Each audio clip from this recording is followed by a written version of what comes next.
होता है कि एक आम ओवर करंट रिले जो होती है ना, वो नॉन डायरेक्शनल होती है। या तो वो कोई डायरेक्शन नहीं देख रही होती है, या बेहतर अंदाज में कहा जा सकता है कि वो हर डायरेक्शन को देख रही होती है। लेकिन जगह अगर आप दो ट्रांसफार्मर पैरेलल ऑपरेट कर रहे हैं तो आपकी क्या रिक्वायरमेंट है, अगर एक ट्रांसफार्मर के लूप में फॉल्ट आए तो सिर्फ वो ट्रांसफार्मर ऑपरेट हो, उसकी रिले ऑपरेट हो, बराबर वाले ट्रांसफार्मर की रिले ऑपरेट ना हो, क्योंकि वो एक ही जोन में तो वो दोनों एक साथ ऑपरेट हो जाती हैं। इसी तरीके से जब आप किसी भी सिस्टम के अंदर, लेट सपोज यहाँ पे हमने एक अपने सोलर पावर प्लांट को इंटीग्रेट किया हुआ है अपने पावर सिस्टम के अंदर, ये आप देख सकते हैं, ये हमारा पॉइंट ऑफ कॉमन कपलिंग है।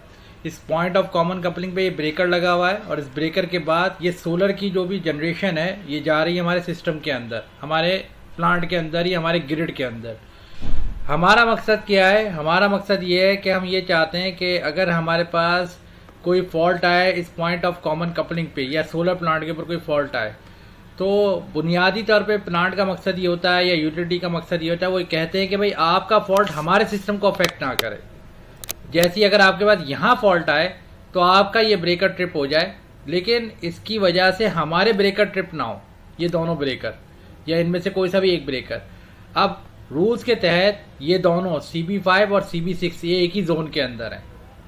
रूल्स के तहत अगर ये 0.7 सेकंड में ट्रिप हो रही है रिले, तो ये रिले भी 0.7 सेकंड में ट्रिप होगी। सही है ना? ये कानून है जो हमने जोन का बताया था आपको पहले दिन। ऐसा हो नहीं सकता कि हम इन दोनों की टाइमिंग डिफरेंट कर दें, तो ये रूल्स के खिलाफ हो जाएगा। लेट सपोज मैं इसको 0.7 सेकंड की जगह 0.6 सेकंड दे दूं और इसको 0.7 सेकंड दे दूं, तो नुकसान क्या होगा मुझे? जब मैं यहाँ फॉल्ट आएगा मेरे सिस्टम में तो पहले ये रिले ट्रिप हो जाएगी 0.6 सेकंड में, वो रिले ट्रिप नहीं होगी, वो रिले बाद में ट्रिप होगी अगर होगी भी तो नतीजतन क्या होगा? फॉल्स ट्रेसिंग होगी मेरे फॉल्ट की, मेरे फॉल्ट पे मल्ट ऑपरेशन होना शुरू हो जाएगा। तो अब मैं क्या करूँगा? मैं मजबूर हूँ कि मुझे दोनों की ट्रिपिंग टाइमिंग एक ही देनी है, दोनों एक ही जोन के हैं। लेकिन अब मैं ये चाहता हूँ, मैंने बाउंड किया है सोलर प्लांट को कि भाई जब तुम्हारे पास फॉल्ट आए, अल्दो तो हम दोनों की 0.7 सेकेंड है, लेकिन तुम्हारा तरफ का ब्रेकर ट्रिप हो, मेरी तरफ का ब्रेकर ट्रिप नहीं होना चाहिए, क्योंकि ये तुम्हारा फॉल्ट है, इसको ट्रेस करना तुम्हारा काम है। तो यहाँ पर हमारे पास एक रिले आती है, उस रिले को हम कहते हैं डायरेक्शनल ओवर करंट रिले। यानी अब हम अपनी रिले को मजबूर कर रहे हैं कि भाई तुम सिर्फ और सिर्फ ओवर करंट ना देखो, तुम ये भी देखो कि तुम्हारे सिस्टम के अंदर अगर जो फॉल्ट आ रहा है उसकी डायरेक्शन क्या है। और जब डायरेक्शन की बात होती है तो हमेशा याद रखें, डायरेक्शन से मुराद होती है एंगल।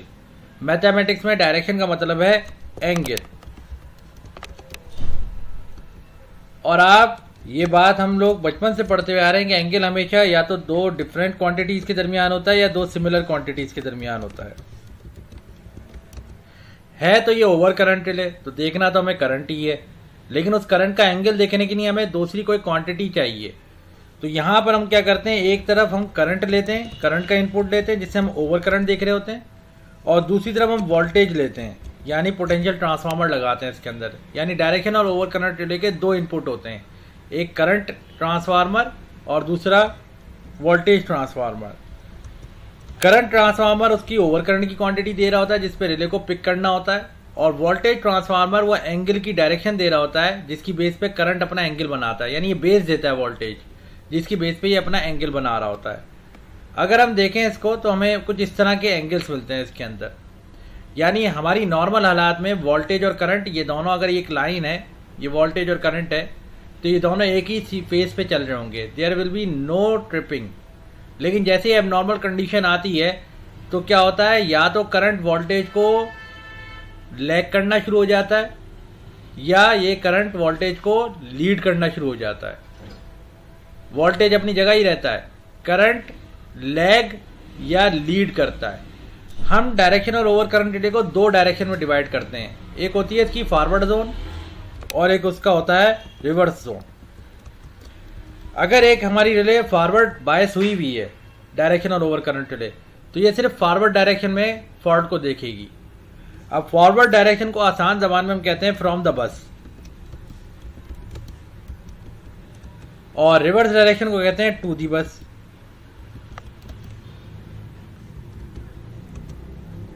यानी अगर ये हमारी बस है, लेट सपोज यहाँ हमारी बस है, इसके अंदर बस बनानी चाहिए थी ताकि और कॉन्सेप्ट क्लियर होता। खैर कोई बात नहीं, कुछ चीज़ें हम खुद बना लेते हैं।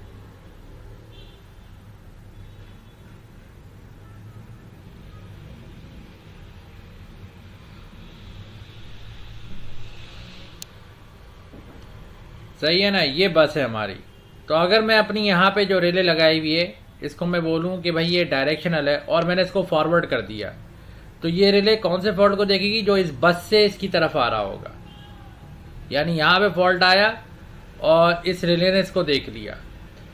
और अगर मैं इसको रिवर्स बायस करूँगा तो इस बस में जो फॉल्ट जा रहा होगा, जो यकीनी तौर पे कहाँ पर होगा? इन्वर्टर के बाद, यानी इस लूप के अंदर, या यहाँ पर कोई फॉल्ट आया हो, तो उस फॉल्ट को ये रिले देखेगी रिवर्स के अंदर। यानी बस की तरफ से आने वाले फॉल्ट को उस वक्त देखेगी जब ये रिले फॉरवर्ड बायस्ड होगी, और बस में जाने वाले हर फॉल्ट को उस वक्त देखेगी जब ये रिले रिवर्स बायस होगी। तो ये इस तरीके से देखती है। इसके कुछ एंगल्स होते हैं। अब ये वोल्टेज के ऊपर जो करंट आगे पीछे हो रहा है ना, ये एंगल्स के थ्रू हो रहा है। इस पूरे लूप के अंदर लेट सपोज ये फॉरवर्ड बायस हुई हमारी डायरेक्शन ओवर करंट रिले, इसमें एक एंगल ऐसा होगा जिसमें मैक्सिमम ट्रिपिंग देगा, ये फास्टेस्ट ट्रिपिंग देगा। ये उस एंगल को मैक्सिमम टॉर्क एंगल कहते हैं। अब अगर मैंने बोला कि मेरा फॉरवर्ड के ऊपर है और ये 45 डिग्री है, इसके एंगल्स होते हैं 45, 30, 90 और 0 डिग्री। तो 45 डिग्री, अच्छा 90 तक होता है, 0 तो खैर एक इजाफी, क्योंकि 0 तो आमतौर पे करंट और वोल्टेज तो आमतौर पे हर हालत में 0 ही रहते हैं, ये रिकमेंडेड नहीं है। अब 45 डिग्री का मतलब क्या है? जैसे ही करंट 45 डिग्री लीड करेगा और ये फॉरवर्ड में होगी, तो इस 45 डिग्री के ऊपर ये मैक्सिमम ट्रिपिंग देगा। बाकी इस रीजन में भी ट्रिपिंग देगा, हो सकता है 0.7 में दे, 0.8 सेकेंड में दे, 0.9 सेकेंड में दे, लेकिन 45 डिग्री पे ये मैक्सिमम ट्रिपिंग देगा। 30 डिग्री इसी तरीके से लीड 30 डिग्री, सही है ना, और 90 डिग्री भी इसी तरीके से है, लीड 90 डिग्री। हर हालत में करंट का एंगल चेंज होगा, वोल्टेज अपनी जगह मौजूद रहेगा। फंक्शन इसका ये है। और इसके दो डायरेक्शन होती हैं, फॉरवर्ड बयास और रिवर्स बयास। फॉरवर्ड के अंदर हर वो फॉल्ट जो इस बस से आपकी रिले की तरफ आ रहा है, और रिवर्स के अंदर हर वो फॉल्ट जो बस में जा रहा है। अब बस में कहाँ से जा रहा है? अगर ये रिले यहाँ लगी है तो इसके लूप में से हर वो जाने वाला फॉल्ट जो बस में जा रहा होगा वो रिवर्स के ऊपर डिटेक्ट होगा। तो ये इसकी थ्योरी है। इसके अंदर कोई सवाल है तो पूछ लीजिए। अगर इसी तरीके से आपके पास पैरेलल ऑपरेशन ऑफ ट्रांसफार्मर है, अब देखें इसको आप कहाँ कहाँ लगाएंगे इस स्कीम को। तो अब मैं आपके सामने कुछ इक्वेशंस कुछ लाऊंगा और उनके अंदर आप देख के बताइएगा मुझे।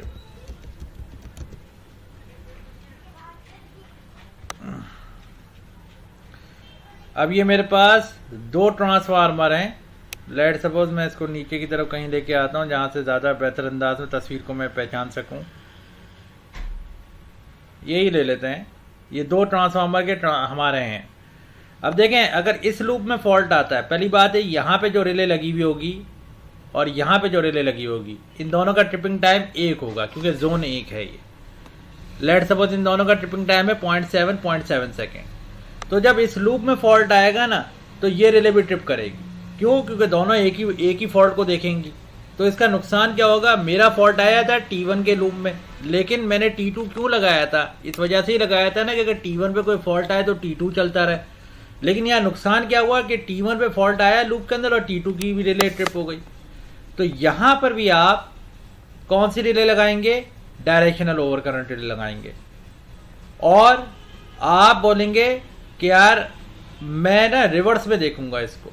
वजह ये कि लेट सपोज आपने यहाँ रिले लगा दी, अब इसके लूप में जैसी फॉल्ट आएगा आपकी डायरेक्शनल ओवर करंट रिले को ऑपरेट होना है। और अगर यहाँ पे रिवर्स में फॉल्ट आएगा ना तो वो रिवर्स का फॉल्ट यूं घूम के जाएगा, तो वो इस ट्रांसफार्मर के लिए क्या हो जाएगा? फॉरवर्ड। और अगर आपने इस रिले को रिवर्स में रखा है तो इस रिले को भी रिवर्स में रखेंगे आप। ये रूल है, जो डायरेक्शन एक रिले की होगी वही डायरेक्शन दूसरी रिले की होगी। तो इसका फायदा क्या है, जैसे अभी मैंने बताया, जब यहाँ रिवर्स में फॉल्ट आया ना, यानी पीछे से फॉल्ट आया, बस बार में आ रहा है, वो बस बार से घूम के जब इस ट्रांसफार्मर में जाएगा तो इस रिले के लिए वो फॉल्ट रिवर्स नहीं होगा, वो इस रिले के लिए फॉल्ट फॉरवर्ड होगा। तो फायदा क्या होगा, ये रिले ऑपरेट ही नहीं करेगी और आपकी सप्लाई इस ट्रांसफार्मर से कंटिन्यू रहेगी। यही कॉन्सेप्ट आप जब जनरेटर पे लगाते हैं, यानी मल्टी सोर्सेस पे लगाते हैं, अब आपने दोनों रिवर्स में रखेंगे, आप फॉरवर्ड में रखेंगे तो आगे आने वाले फॉल्ट के ऊपर ये यहां पर फॉल्ट आया, ये फॉल्ट यूं ट्रेवल किया, इस पे ट्रिपिंग आई और ये फॉल्ट ऊपर घूम के गया, या हो सकता है ये फॉल्ट यानी बस बार की तरफ से आ रहा है, लेट सपोज नीचे से आ गया ये फॉल्ट, यहाँ बस बार की तरफ से आया तो उसने इस रिले को भी जो फॉरवर्ड है इसको भी ट्रिप करा दिया और इस रिले को भी ट्रिप करा दिया, वही नुकसान रहा आपका। क्योंकि इन हालात में इस बस बार पे तो एक अलग प्रोटेक्शन देनी पड़ेगी, जो अभी आपको मैं सिखाऊंगा, डिफरेंशियल प्रोटेक्शन। लेकिन इस ट्रांसफार्मर पे फॉरवर्ड रिले, फॉरवर्ड ऑपरेशन रखना जो है नुकसानदेह होता है, मना किया जाता है, क्योंकि उसके अंदर नुकसान सेकेंडरी नहीं। देखें, अब वही बात है कि जहां आपको अगर ऐसा लगता है, आप खुद भी, जैसे हम ETAMS को कराते हैं लोगों को, तो मैं आपको वेलकम करता हूं, आप हमारे नेक्स्ट मंथ के बैच में आ जाएं। ETAP के अंदर हम आपको सिमुलेशन भी सिखाएंगे, क्योंकि अब आपको 30% ऑफ है हमारे तमाम कोर्सेज के अंदर। आइए वहां पे हम आपको इसकी बाकायदा सिमुलेशन दिखाएंगे। यहाँ हम इस कोर्स के अंदर उसको मिक्स करने के यानी हमें अलाउ नहीं है, वरना हम आपको दिखाते। मैं सिंपल ये बोल रहा हूँ, देखें यहाँ पे फॉल्ट आया, ये फॉरवर्ड रखी हुई आपने, तो ये लूप भी, ये फॉल्ट भी फॉरवर्ड हुआ और ये फॉल्ट अगेन इस लूप के लिए भी फॉरवर्ड हुआ, क्योंकि ये फॉल्ट जो है ना यहाँ पे भी जनरेट होगा। ये जब फॉल्ट आएगा तो ये यूं ट्रेवल करेगा एक तरह से डबल एरो की तरह ऊपर की तरफ, और वो दोनों रिलेस उसको फॉरवर्ड समझ के ट्रिप हो जाएंगी। ये चीज हम बाकायदा करके दिखाते हैं उसके अंदर। रिवर्स के अंदर ऐसा नहीं होता है। रिवर्स के अंदर जैसे यहाँ फॉल्ट आया तो वो सिर्फ इस लूप में फॉल्ट आया, अगर उसे ट्रेवल करना है दूसरे लूप में तो उसे यहाँ से घूमना पड़ेगा, बस बार के थ्रू जाना पड़ेगा। और यहाँ पे जो फॉल्ट आया है ना फॉरवर्ड में, उसे बस बार पे जाने की जरूरत नहीं है। जैसे ही वो फॉल्ट यहाँ इंड्यूस हुआ, उसने इस जगह पे भी ऊपर जाना है, और अगर बस बार के थ्रू भी गया ना इस तरफ, तो इस बस बार के थ्रू भी से ऊपर ही जाना है। तो दोनों रिले फॉरवर्ड ही देख रही होंगी और फॉरवर्ड में दोनों रिले ट्रिप हो जाएंगी। सही है। यही concept multi operation of generator के अंदर होता है। अल्टरनेटर्स जो होते हैं ना, उसके अंदर भी आपको रिवर्स विंड मिलेगी ज्यादातर। अगेन उसके अंदर वही कॉन्सेप्ट है कि अगर यहाँ फॉल्ट आया, फॉल्ट फॉरवर्ड में आया, तो वो ये और ये दोनों रिले जो है फॉरवर्ड अगर हुई है तो वो दोनों को फॉरवर्ड में दिखेगा और वो दोनों ट्रिप कर जाएंगी। लेकिन लेट सपोज ये रिले भी रिवर्स लगा दी और ये रिले भी रिवर्स लगा दी। अब पीछे से आने वाले फॉल्ट जो कि इस पॉइंट में जा रहे हैं, जैसे यहाँ से फॉल्ट आया तो वो यूं ट्रेवल करेगा, इस बस बार के थ्रू होता हुआ इस तरफ जाएगा। अब अगर ये भी रिवर्स है, ये भी रिवर्स है, तो ये रिले तो ट्रिप हो जाएगी रिवर्स के ऊपर, लेकिन ये रिले इस वजह से ट्रिप नहीं होगी कि वो जो मूव करके आ रहा है ना, तो वो फ्रॉम द बस आ रहा है और यहां पर ये रिले ऑपरेशनल रहेगी, यानी ट्रिपिंग नहीं देगी। इसका नतीजा क्या होगा, आपका जनरेटर 1 अगर सिस्टम में से निकल भी जाता है तो जनरेटर 2 से आपका सिस्टम चलता रहेगा।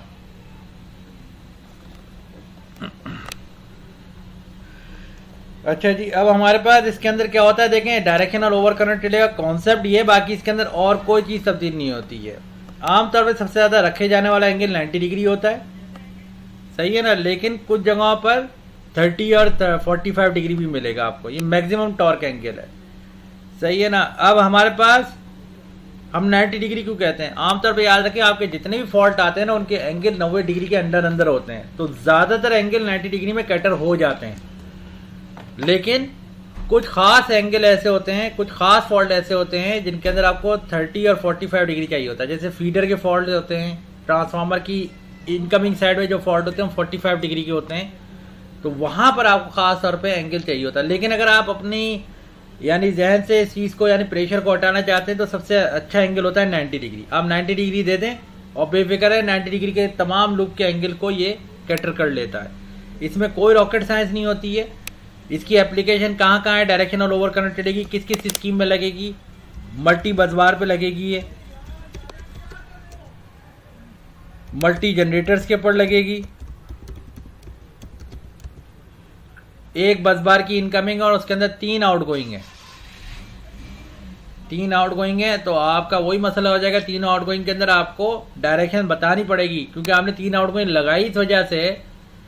अब देखें मैं मल्टी बस बार क्यों कह रहा हूँ इसको, मैं आपको वजह बता, मैं इसको यहाँ बना के दिखा देता हूँ आपको।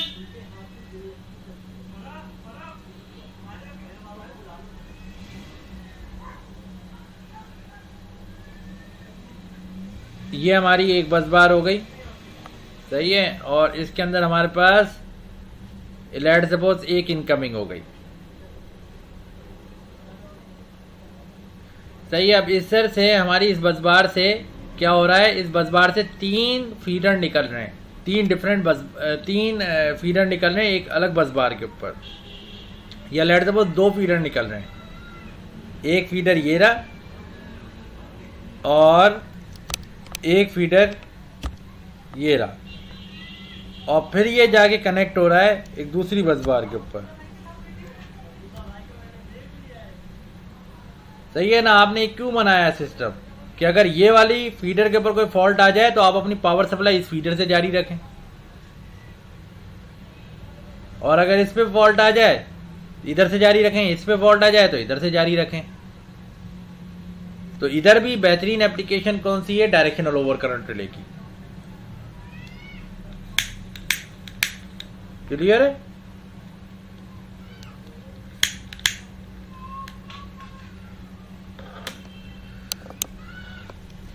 नहीं, ओवरहेड लाइन पे क्यों यूजलेस है? अगर आपको एक ही जगह पे 2 सप्लाइयाँ देनी है तो वहाँ पे तो बेहतरीन आपके पास डायरेक्शनल ओवर करंट रिले। मैंने क्या बोला है, हमारे पास अक्सर इंजीनियर को इसकी सेटिंग बनाना नहीं आती है। मैंने कहीं ये नहीं बोला है कि नहीं लगनी चाहिए, वहाँ तो बेहतरीन है ये। इसकी सेटिंग बनाना भी कोई रॉकेट साइंस नहीं है, उसी तरह ओवर करंट देना पड़ता है, उसी तरीके से सारी चीज़ें देनी पड़ती हैं, बस फिर डायरेक्शन डिफाइन करनी पड़ती है। अब अगर मैं बोलूँ यहाँ पर आपका क्लाइंट बोल रहा है कि यार ये सोलर पैनल जो है ना, यहाँ पर क्लाइंट ने बोला कि यार मुझे ना फरहान आप एक काम करो यार, ग्रिड से आने वाले किसी फॉल्ट को ना मेरे सिस्टम में नहीं आए।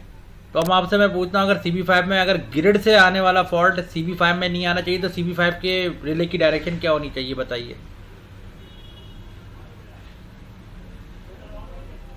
हाँ बताइए, फॉरवर्ड है रिवर्स होनी चाहिए? टूवर्ड्स बस नहीं, ये फॉल्ट कहाँ से आएगा? अगर ग्रिड की साइड से फॉल्ट आएगा वो फ्रॉम द बस आएगा ना। तो आप बताएं कौन सी डायरेक्शन रखेंगे?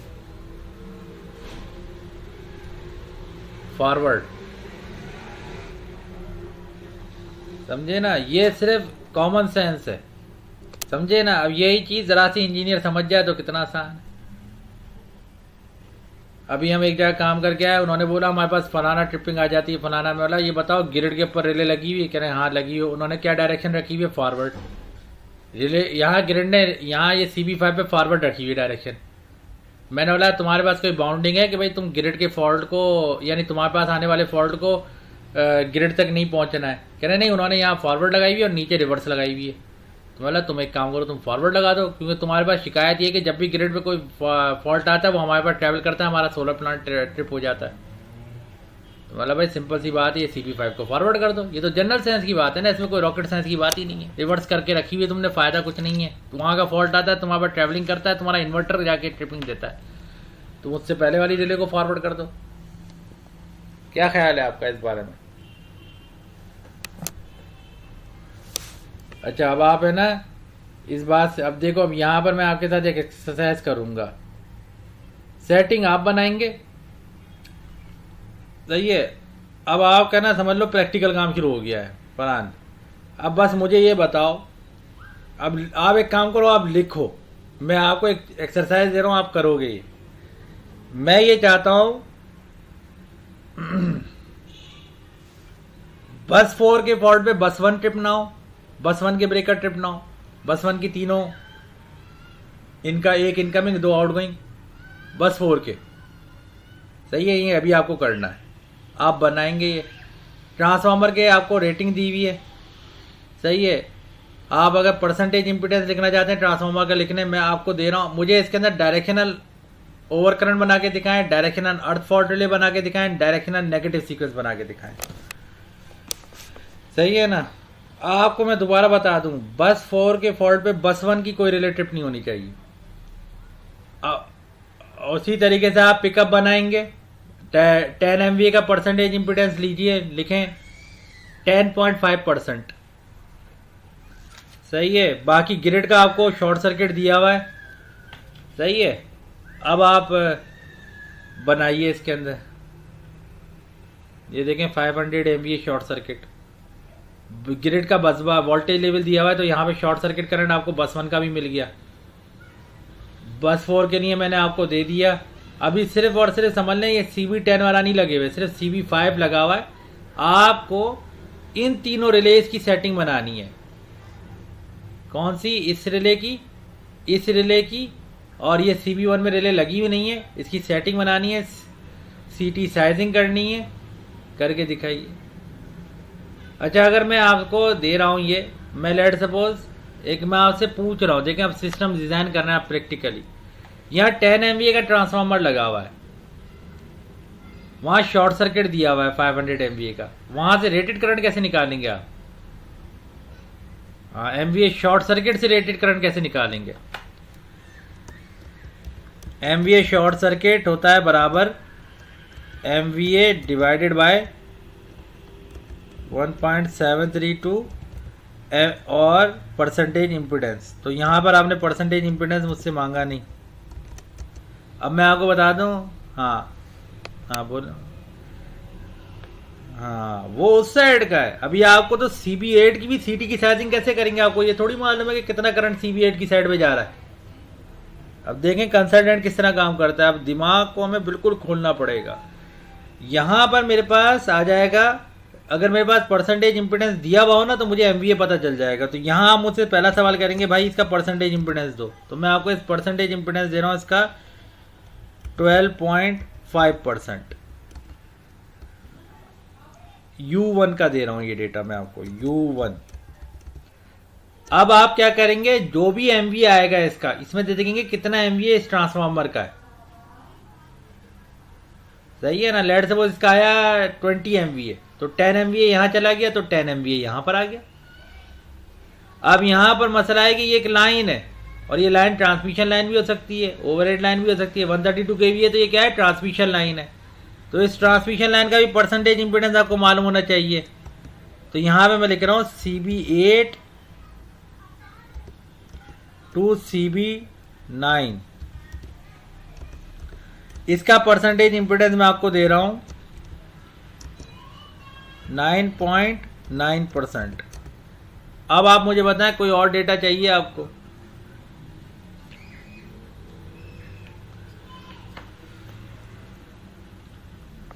हाँ वो तो वही रहेगा। यहां पे आप क्या लगाएंगे बस नंबर 1 पे, किरचॉफ करंट लॉ, क्योंकि आपको CT साइजिंग करनी है। इसकी CT तो निकाल लेंगे आप, इन दोनों की CT साइजिंग करनी है। उसकी CT आप कहां से निकालेंगे, ट्रांसफार्मर से। इवन इस T2 की मदद से आप इसकी CT की भी रेटिंग निकाल सकते हैं, तो आपके लिए और आसान हो जाएगा। आपको सिर्फ करंट निकालना है। यहाँ पे इस CT की रेटिंग हमने T2 की मदद से निकाली, ऑटोमेटिकली जितना करंट बचेगा वो यकीनी तौर पे CB8 में से गुजर रहा होगा। अब आपका टास्क ये है कि आपको बस नंबर 4 के फॉल्ट पे आप इस सिस्टम के अंदर बस नंबर 1 को ट्रिप नहीं होने देंगे। बनाइए। अब ये आपका प्रैक्टिकल है, ये IEEE 4 सिस्टम है। और घर पे आप क्या करेंगे, अभी आपको मैं डेटा दूंगा और फिर मैं बोलूंगा कि इस तरह पूरा सिस्टम बनाएं कि बस नंबर 4 के फॉल्ट पे ना तो बस नंबर 1 ट्रिप हो, ना ही आपकी बस नंबर 3 ट्रिप हो, क्योंकि बस नंबर 4 से 2 बसेस कनेक्टेड हैं, 1 और 3। इसी तरीके से बस नंबर 3 के फॉल्ट के ऊपर ना तो आपकी बस नंबर 4 ट्रिप हो, ना आपकी बस नंबर 2 ट्रिप हो। इसी तरीके से बस नंबर 2 के फॉल्ट के ऊपर बस नंबर 1 ट्रिप ना हो, और इसी तरीके से बस नंबर 1 के फॉल्ट के ऊपर आपकी बस नंबर 4 और 2 ट्रिप ना हो।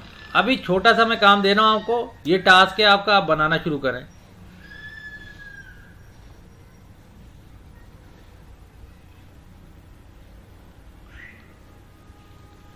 काशिफ लेट हो गए? अच्छा अच्छा, ये हमने directional over current relay discuss की है। इसके अंदर हम E-टैब में जिस तरह बताते थे ना काशिफ, सबसे पहले हमने एप्लीकेशन बताई है और फिर हमने ये टास्क डिफाइन किया हुआ है। यहाँ पर हमने बोला है कि डायरेक्शनल ओवर करंट रिले जो होती है ना, हमने इसको डिफाइन किया है दो तरीके से, फॉरवर्ड और रिवर्स। हम जिस तरह ई टैप में आपको बताते थे कि भाई इसकी दो डायरेक्शंस होती हैं, इसकी वजह और ज़रूरत क्यों पेश आई थी वो हम आपको पैरेलल ऑपरेशन ऑफ ट्रांसफार्मर बताते थे ई टैप के अंदर। यहाँ हमने बताया लेट सपोज ये सोलर प्लांट है जो इंटीग्रेट हुआ है जनरेटर के साथ। फरहान आप अपना काम करना शुरू कर दें, आपको टास्क मिल गया ना, आप स्क्रीनशॉट ले लें और शुरू हो जाएं। हाँ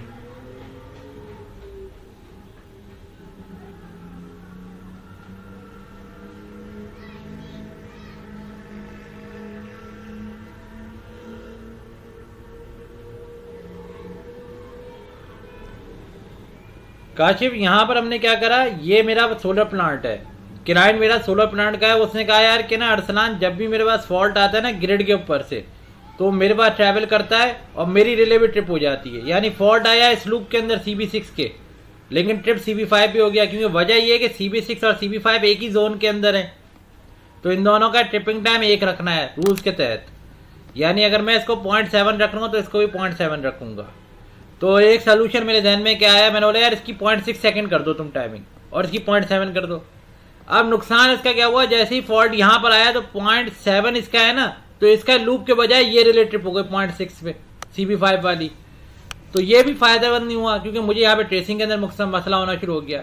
तो अब यहाँ पर एक रिले आती है जिसे हम डायरेक्शनल रिले कहते हैं। डायरेक्शनल रिले सेग्रीगेट करती है, कहती है मैं ओवर करंट उसी तरीके से लूंगा बाकी जिस तरह ओवर करंट लेती है, non directional over current relay लेती है, लेकिन अब मैं इजाफी तौर पे एंगल भी देखूंगी। तो हमने बताया मैथमेटिक्स में एंगल जो होता है ना उसका मतलब होता है डायरेक्शन, सही है ना। और डायरेक्शन या एंगल हमेशा या तो दो सिमिलर क्वांटिटीज के दरमियान होता है या दो डिफरेंट क्वांटिटीज के दरमियान होता है। मैं चाहूं तो डायरेक्शनल ओवर करंट रिले बनाने के लिए दो करंट ट्रांसफार्मर लगा के उनके इनपुट लूंगा और उन दोनों करंट के दरमियान का एंगल ट्रेस कर लूं, लेकिन उसके अंदर नुकसान क्या होगा, जब ओवर करंट होगा तो सिर्फ एक करंट का एंगल चेंज, एक करंट ही चेंज होगा, एंगल अपना चेंज नहीं करेगा, दूसरा करंट भी अपना एंगल चेंज करेगा, सही है। तो इस वजह से मैंने एक ऐसी वैल्यू ली दोनों के अंदर, मैंने बोला करंट और वोल्टेज का मैं कॉम्बिनेशन बनाता हूं, क्योंकि डायरेक्शनल ओवर करंट रिले में होता क्या है, जब प्रॉब्लम नहीं होती, ओवर करंट नहीं होता, फॉल्ट नहीं होता, तो वोल्टेज और करंट एक ही फेज में रहते हैं। लेकिन जैसे ही फॉल्ट आता है तो करंट अपना मैग्नीट्यूड तो चेंज करता ही करता है, साथ में अपना एंगल भी चेंज करता है with respect to voltage. Voltage अपनी जगह पे ही रहता है। जब वोल्टेज अपनी जगह पे रहा तो करंट आगे बढ़ा या पीछे गया। जब वो आगे बढ़ता है तो वो वोल्टेज को लीड कर रहा होता है, और जब पीछे जाता है तो वोल्टेज को लैग कर रहा होता है। हम क्या करते हैं, 180 डिग्री के दो रीजन बना देते हैं डायरेक्शनल ओवर करंट रिले के अंदर। अब ये 180 डिग्री का एक रीजन कहलाता है फॉरवर्ड जोन, एक रीजन कहलाता है रिवर्स जोन। अगर कोई वजह हुई और करंट का एंगल वोल्टेज से निकल के ऐसे, अब मैंने अपनी रिले को करा हुआ था फॉरवर्ड, यानी ये ग्रीन रीजन, लेकिन करंट का ऐसा एंगल बना जो रेड रीजन में चला गया, वोल्टेज से ऐसा एंगल बना, तो इस पे ये रिले ऑपरेट नहीं करेगी और रिले कहेगी कि यहां पर किसी भी किस्म का फॉल्ट मेरे मुताबिक नहीं है। इसी तरीके से अगर मैंने रिवर्स किया हुआ रिले को और कोई ऐसा एंगल बना, यहां वोल्टेज और करंट यहां पर थे, एंगल ऐसा बना जो करंट चला गया ग्रीन रीजन के अंदर और वोल्टेज अपनी जगह मौजूद रहा, तो इसके ऊपर भी रिले ऑपरेट नहीं करेगी। ये दो कंडीशन है नॉन ऑपरेशनल की। लेकिन इसके अलावा अगर मैंने फॉरवर्ड किया हुआ है तो ये तमाम ग्रीन रीजन में रिले ऑपरेट करेगी, और अगर रिवर्स किया हुआ है तो तमाम रेड रीजन में रिले ऑपरेट करेगी। फॉरवर्ड और रिवर्स को समझाने का आसान तरीका है, फॉरवर्ड वो फॉल्ट होता है जो बस में से आपकी तरफ आ रहा होता है, जिस जगह रिले लगाई हुई है ना उस रिले को वो बस में से आता हुआ दिखता है, और रिवर्स वो फॉल्ट होता है जो बस की तरफ जा रहा होता है। यानी अगर मैं रेफरेंस पॉइंट बनाऊं इस बस को, तो अगर जो भी फॉल्ट इस बस में से CB5 की तरफ आ रहा है वो इस रिले के लिए फॉरवर्ड फॉल्ट है, और जो भी फॉल्ट CB5 से होता हुआ बस में जा रहा है वो इस रिले के लिए रिवर्स फॉल्ट है। अब मेरा क्लाइंट बोलता है कि यार जब भी ग्रिड के ऊपर ट्रिपिंग आती है हमारे भी फीडर ट्रिप हो जाता है यार, तो मैं उससे बोलूंगा अच्छा मैं क्या करता हूं, आपके CB5 को क्या कर देता हूं, मैं इसको बना देता हूं रिवर्स। यानी अब ग्रिड पे फॉल्ट आएगा ना तो सिर्फ ग्रिड की रिले ट्रिप होगी, वो फॉल्ट आपकी तरफ ट्रेवल करता हुआ भी आएगा। पहली बात तो आना नहीं चाहिए क्योंकि वहां पे ट्रिपिंग आ गई है, लेकिन उसके अगर जर्क्स आपकी तरफ भी आएंगे, आफ्टर इफेक्ट आपकी तरफ भी आएंगे, तो आपका CB5 ट्रिप नहीं होगा, और इसका नतीजा क्या होगा, आपकी जो भी जनरेशन है वो स्टैंड अलोन रनिंग करती रहेगी।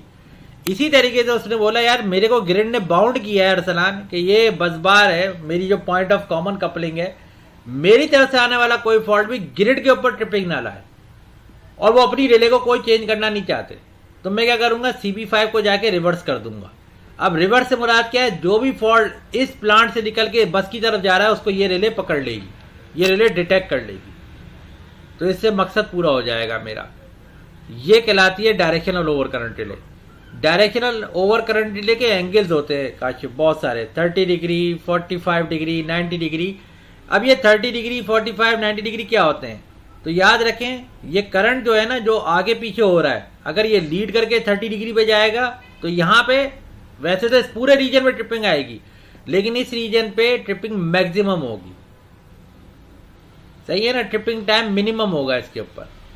इसी तरीके से अगर मैं 45 डिग्री कर देता हूं, ये 45 डिग्री लीड कर रहा है करंट वोल्टेज को, तो 45 डिग्री पे जैसे ही पहुंचेगा ना तो यहाँ पे मिनिमम ट्रिपिंग देगा, ये आपको मिनिमम टाइम ऑफ ट्रिपिंग देगा ये। इस वजह से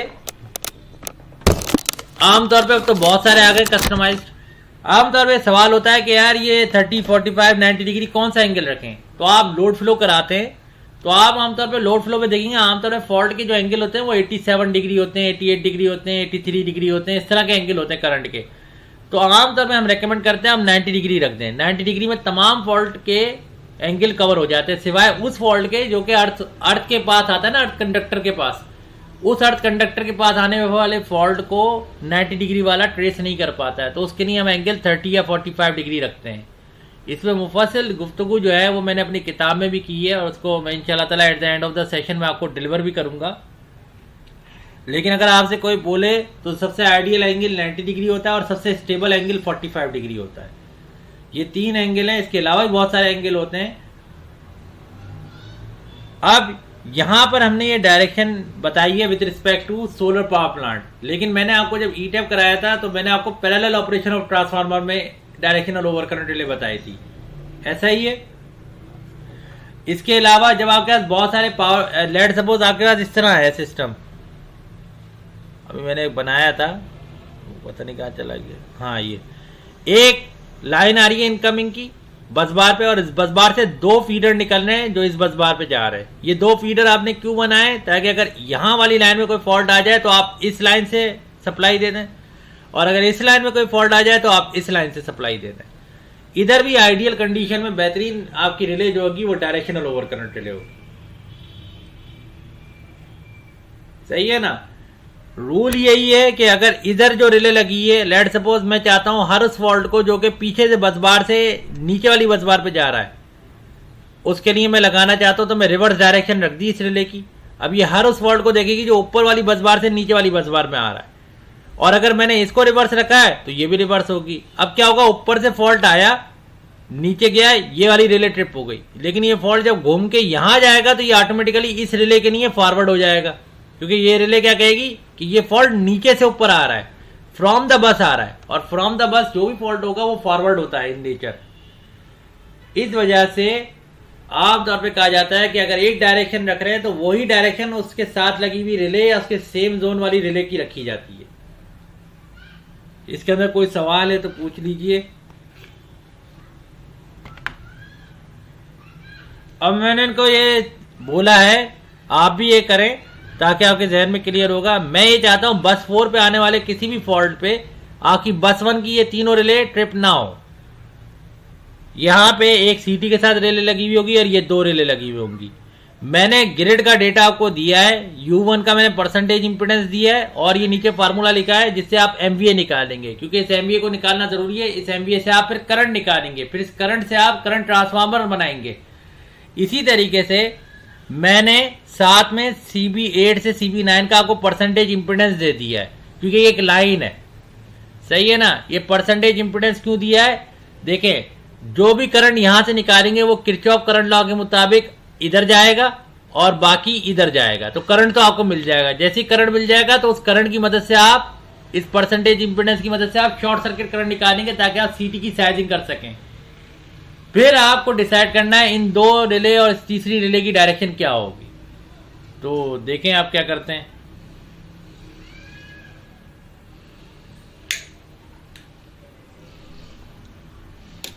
directional over current relay, general over current relay, ये हर जगह लग सकती है। इस वजह से मैंने इसकी आपको अफादियत बता दी, किसी मैंने बसबार के साथ किसी का हिस्सा नहीं बोला है, क्योंकि अक्सर जगहों पे आप ये लगी हुई नहीं देखेंगे। हर रिले के अंदर इसका ऑप्शन मौजूद होता है, लेकिन अनफॉर्चुनेटली अवेयरनेस नहीं है, इस वजह से इंजीनियर लगाते नहीं है इसको। फरहान कहां तक पहुंचे?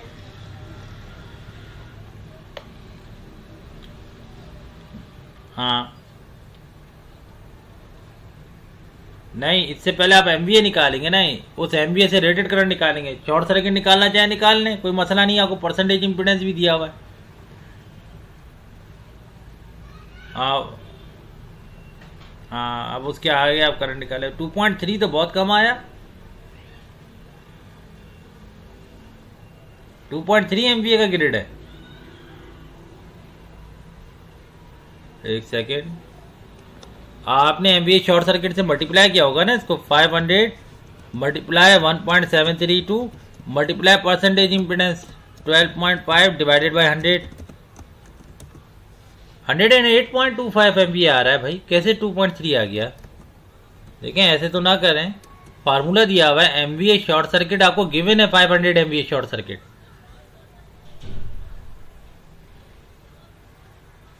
डिवाइडेड क्यों? देखें फार्मूला गौर से देखें, यहाँ पे डिवाइड कर रहा है 1.73 इंटू परसेंटेज इंपीडेंस, वहां जाएगा तो मल्टीप्लाई करेगा ना।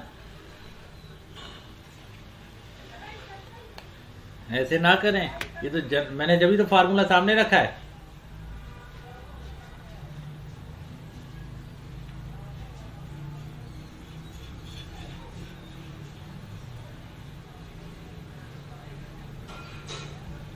मैंने जो शॉर्ट सर्किट की वैल्यू थी ना 500 की, इसको 1.732 से मल्टीप्लाई किया और परसेंटेज जो इंपीडेंस था उससे मल्टीप्लाई कर दिया, क्योंकि ये सारे डिवाइड कर रहे थे। फार्मूला में देखें, फार्मूला क्या है? MVA short circuit is equal to MVA divided by MVA निकालूंगा ना, उसकी बेस पे मुझे वोल्टेज दिया हुआ है। वोल्टेज अब देखें, अब मैं इस वोल्टेज से आई की वैल्यू निकाल लूंगा। ये मेरा एमवीए आया हुआ है, इसको मैं 1.732 से डिवाइड नहीं करूंगा, क्योंकि मैं पहले 1.732 से डिवाइड कर चुका हूं। मेरा वोल्टेज क्या है? 132 केवी। लेकिन यहाँ पे एमवीए है तो इस तरह से मल्टीप्लाई बाय 1000 करूंगा, क्योंकि वोल्टेज केवी दिया हुआ है। तो ये मेरा करंट आ गया 820.0758। इसमें से फिर मैं इस T2 का प्राइमरी करंट निकाल लूंगा। T2 के अंदर जाके प्राइमरी करंट निकालूंगा। मैंने T2 का आपको परसेंटेज इंपीडेंस दिया है, 10.5% दिया है ना T2 का। ये लिख देता हूँ, वरना वो काशी को नहीं मालूम होगा ना। 10.5%। अब आप आराम से करते रहिए, तो सिंपल मैथमेटिक्स है। देखें, सिस्टम ऐसे ही बनाना होता है, बनाइए। पोजीशन है जनाब,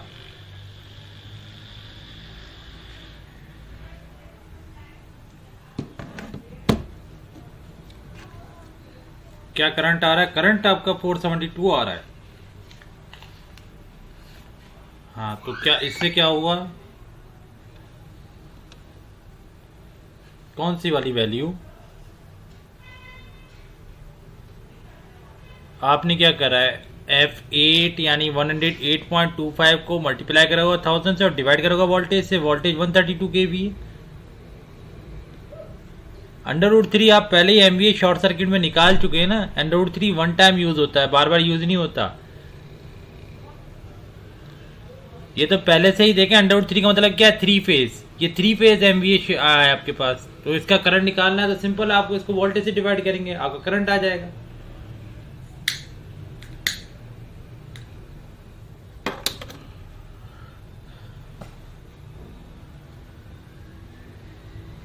T2 का ये आपको परसेंटेज इंपीडेंस दिया हुआ 10.5%।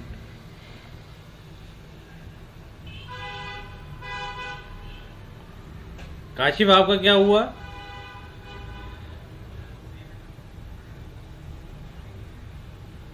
अबे यार, इतनी देर हो गई, मैं समझा 15 मिनट में। इंजीनियर ऐसा ना करो यार, ऐसा ना करो भाई, ऐसा ना करो। मुझे ना कोर्स ख़त्म कराना है यहाँ पे। अब मेरे इतने ज़्यादा वो हो गए, मसरूफियात हो गई है। ऐसा ना करो, इतना 15 मिनट ज़ाया कर दिए ज़िंदगी के। जल्दी जल्दी करें।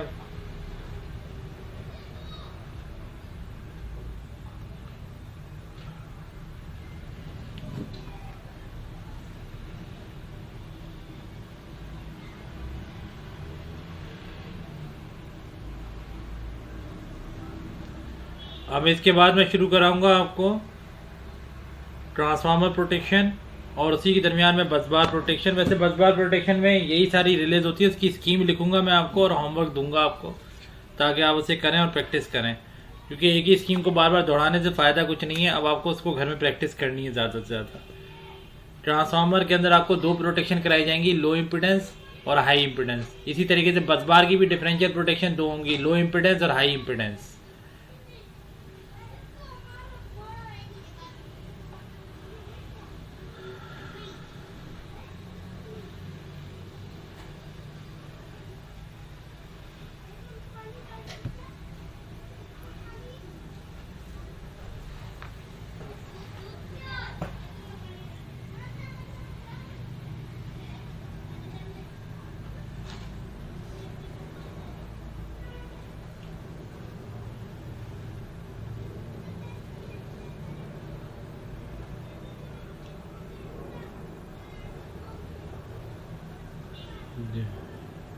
जी जी बोलिए। CB8 के अंदर CB8 तो ये दिया हुआ है ना आपको, CB8 से CB9 के दरमियान आपको परसेंटेज इम्पीडेंस दिया हुआ है ना, ये एक ही लाइन है। आप यही तो ट्रिक दी थी, यही तो सोचना है। देखें जो भी आपके पास करंट आया 820, अब आपने यहाँ का T2 का करंट निकाला है, प्राइमरी का कितना है, तो बाकी 820 में से 43 माइनस हो जाएगा। यही तो किरचॉफ करंट लॉ है।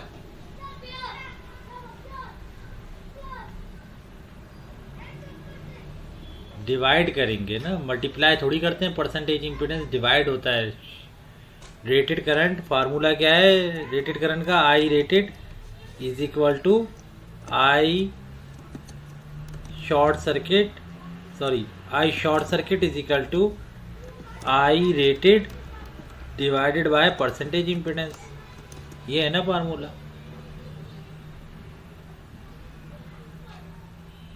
ये भी उस वक्त है जब आपने ये सारे 3 फेज फैक्टर लगाया हुआ है। ट्रांसफार्मर का जो निकालेंगे ना T2 का 10 MVA से जो करंट निकालेंगे प्राइमरी साइड पे, उसमें डिवाइड बाय 1.732 होना चाहिए। तो अब ये लाइन का आ गया दोनों साइड पे। CT साइजिंग कर लें, ओवर करंट बनाए। अब देखें ये दोनों एक ही जोन है, ये दोनों एक ही जोन है, ये अलग जोन है। अगर ये जोन 2 है, ये जोन 1 है और ये जोन 3 है CB5, तो CB5 की ट्रिपिंग टाइम सबसे कम होनी चाहिए, CB6 और CB8 की 1 होनी चाहिए और CB1 की सबसे ज़्यादा होनी चाहिए।